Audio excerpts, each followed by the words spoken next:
আজকে সকালে ঘুম থেকে উঠেই ছেলে বলল, মা জল খাবারে কী খাবো? তাই চট করে ঘরে থাকা উপকরণ দিয়ে বানিয়ে দিলাম চাউমিন। তোমরাও বাড়িতে বানিয়ে নিতে পারবে, দেখে নাও রেসিপিটা। প্রথমেই চাউমিন বানাতে যা যা লাগছে: ডিম, একটু কুচানো পেঁয়াজ, কাঁচা লঙ্কা, সাথে চাউমিন সেদ্ধ করে রেখেছি আগে থেকেই। এবার কড়াতে তেল দিয়ে দুটো ডিম ফাটিয়ে দিয়ে তাতে ভুজি করে নিলাম।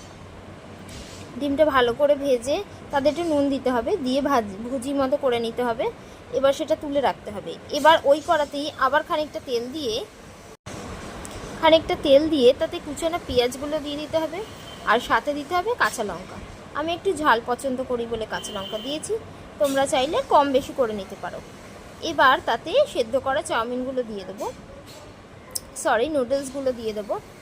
এবার তার সাথে ওই ভেজে রাখা ডিমের কুচি, নুন, একটু চাউমিনের মশলা, মানে আমি এখানে চিংস চাউমিন মশলাটা দিয়েছি, আর